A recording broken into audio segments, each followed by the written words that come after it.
Hey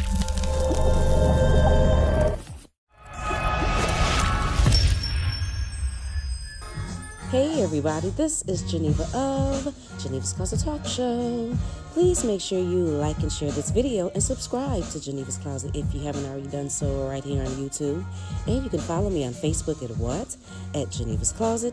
And you can email me at genevascloset22@gmail.com. Now, let's get into the news. We grew up in St. Lucia. It's a Caribbean island. Growing up, Botham was always very active. I would say he was a little adventurous. One time, he was at the house and he decided to get on our dog and have the dog run around the house with him like a horse, and he loved it. I was in a panic, but that was the type of person he was. When he started high school, he started a choir at the high school. He also started song leading at our church, Church of Christ, and he fell in love with music. He even wrote songs, church songs. We found 4 songs that he wrote, all about Christ and wanting to get to heaven. Did Bo have a very close personal relationship with God? He did. Important in his life? Yes, we grew up in the church. From the womb, we've always been going to church. How is it that you and Bo, both being from St. Lucia, how did you guys end up here in the States? I moved when I was 19 to go to school. He took the same path where he applied for Harding University and got accepted and transitioned to America as well. Okay. So it was an educational opportunity that brought him to this country, is that Yes. right? Okay. Now, I guess without any further ado, Your Honor, may I approach the witness? Yes. Elise, I want to show you what's been marked for identification as State's Exhibit Number 1. Can you tell me who this is in this photograph? That's Botham. Okay. And can you tell me when this photograph was taken? Do you know? I know it was taken at Harding University outside the Rock House. I would say maybe 2014. Okay. And does this fairly inaccurately depict your brother Bo? Yes. I offer States 1. No objection. It's admitted. Permission to publish. Bo's got a big smile on his face. Is that uncommon? No. Tell me about Bo. Tell me about his demeanor. You know, we have people that we walk through life with that are always serious. We have some angry people. We have happy people. Where did Bo fit on the spectrum? He was always a happy person. He loved having fun. He was a fun-loving person. Always saw the greener side of everything.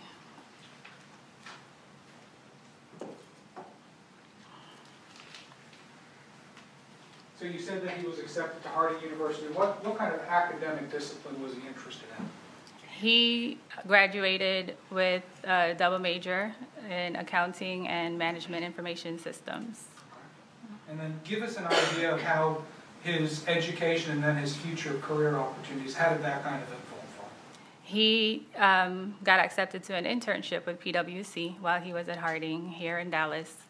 When he came out here, they put him up in a hotel, and he called and FaceTime. He was so excited just to have the opportunity. Then when he got accepted into the internship, he called crying. He was so over the moon. And from that internship, he got hired as an accountant for PwC. And what is PwC? PricewaterhouseCoopers is an accounting firm. Okay. This must have been quite an honor for him. It's a very prestigious firm. It is, yes. Was he excited about where his life was going, not only in the church, but also in his career? Yes, he was very excited. I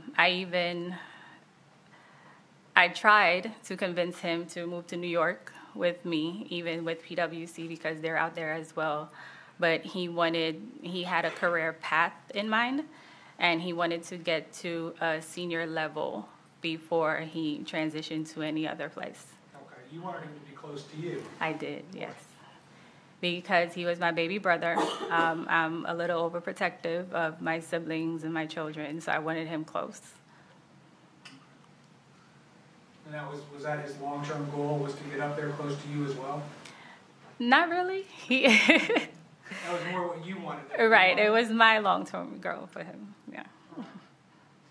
Okay, I want to talk a little bit more about the events on September 6th. Did you talk to Bo on September the 6th? I did. I spoke with him. What was his general mood? I mean, you're not, the rules of evidence, unfortunately, they don't allow you to talk about statements that were made outside of a courtroom.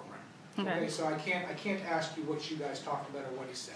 Okay. But I want you to tell me, what was his general mood? He was happy. Can I tell you why? Well, only if you know from independent reasons. You can't.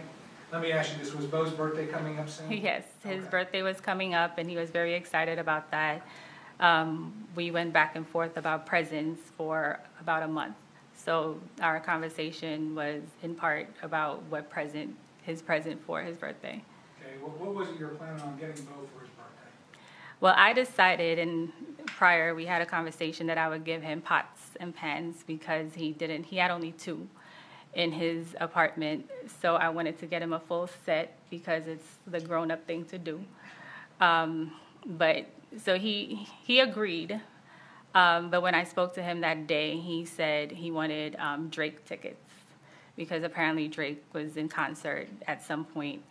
So I told him, well, I thought we agreed that you were going to be a grown-up this year. And he said, okay, fine, yes, get me the pots and pans. So we agreed on that. You agreed on that? Yes. I see. So the pots and pans weren't a huge hit with him initially? No. Okay. All right. I do want to talk with you about something a little bit more serious now. Mm-hmm. I think that you were made aware that after Bo had been shot, when the police were in his home, they found a baggie of marijuana. Right. Were you aware that Bo smoked marijuana? I was aware. Can you give the jury an idea why you believe he would partake in marijuana? While he was at Harding, he was diagnosed with ADHD, and he was prescribed Adderall. And he started taking the Adderall, but he always complained he didn't like how it made him feel. Like, one, he couldn't sleep while he was on Adderall. And then for him to sleep, he would have to stop taking it completely. And then he described it as crashing when he stopped taking it. So it was always back and forth with it. So he stopped taking it completely, and that's when he started smoking. Okay. Mm-hmm. Listen, I'm not a judge. Right, wrong, or indifferent, this is the reason why he chose to smoke marijuana. Right. Was it anything evil on his part, or was this the way in which he felt he medicated himself so that he could cope? That was his coping. Okay. So I want to ask you this. Did Bo ever manifest any weird reactions to marijuana, or was it kind of like the typical effect of a person smoking marijuana? I mean, did he turn into a crazy lunatic? No, he would be mellow. Same Botham, just laughing more, but nothing extraordinary. Okay.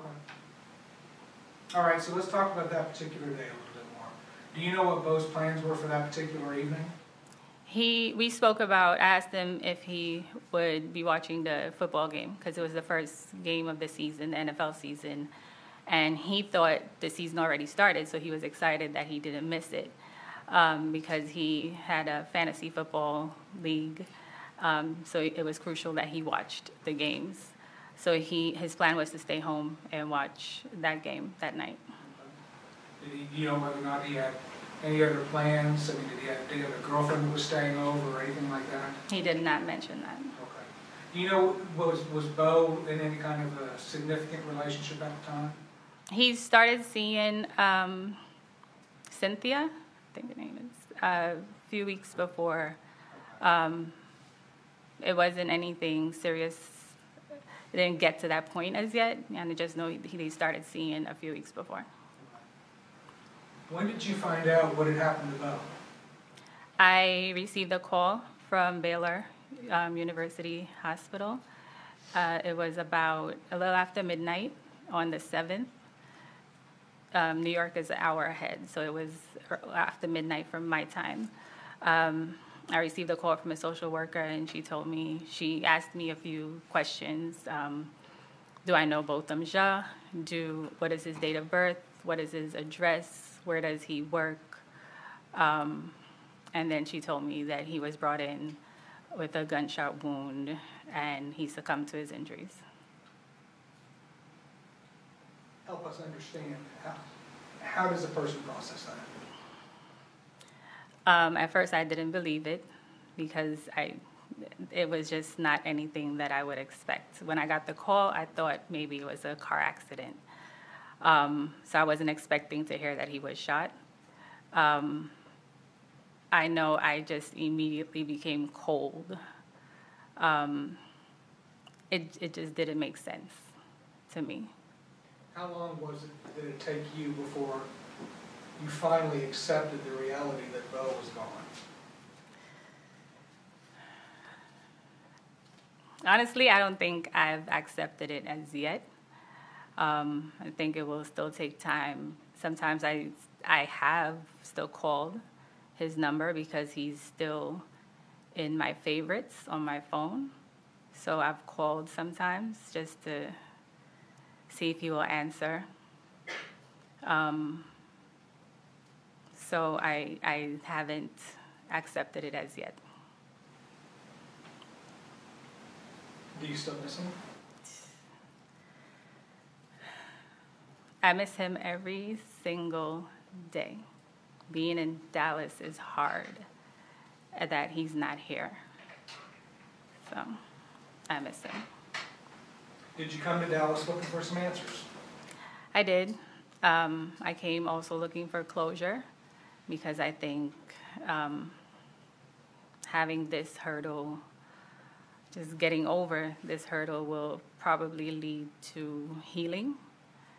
So I'm hoping for that this portion to be finally over and done with so my entire family can heal. Who had to tell Allison and Bertram about that? I did. Tell me how that went. I really, when I hung up the phone with the hospital, my first thought was to not tell them, because I wanted, especially my mother, to have just one more good night of sleep before getting the news. But I decided against it, and she was at my house in New York at the time. So I went and I just repeated the words the social worker told me.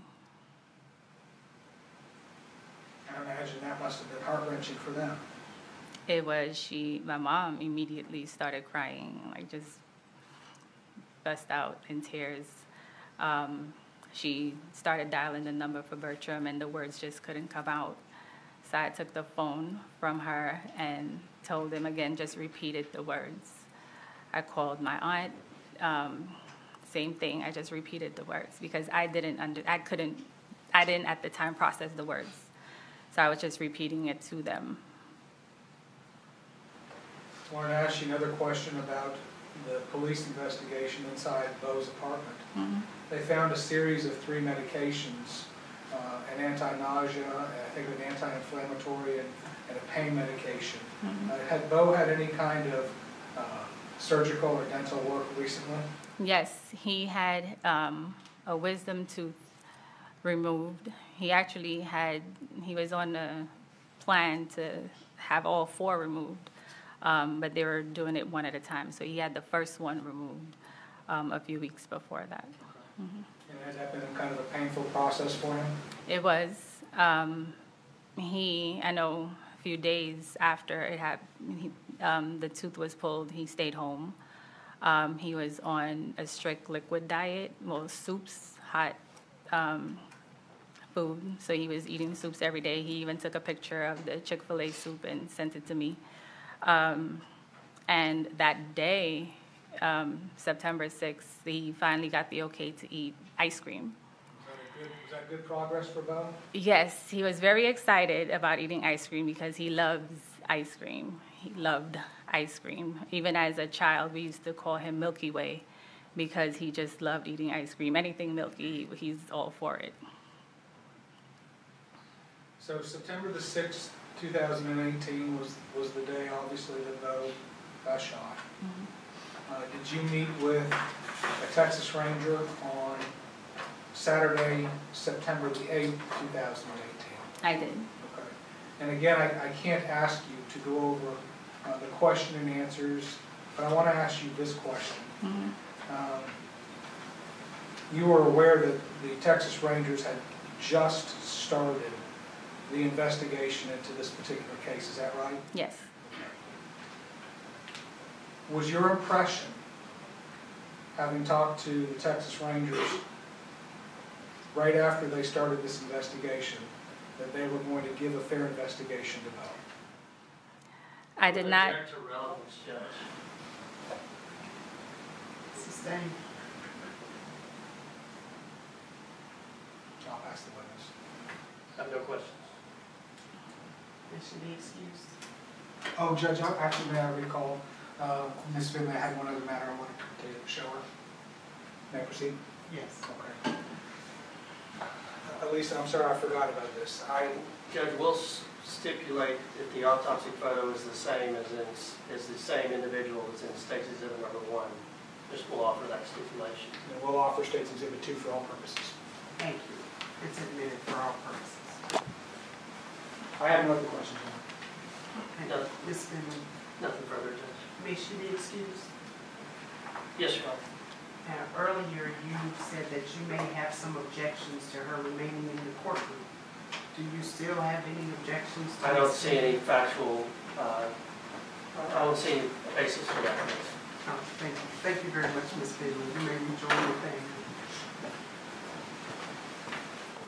I would like to know how you all feel about this situation, and while you are letting me know, could you please like and share this video and subscribe to Geneva's Closet if you haven't already done so right here on YouTube. And you can follow me on Facebook at Geneva's Closet, and you can email me at genevascloset22@gmail.com. You all have a fabulous day, and I will talk to you later. Bye.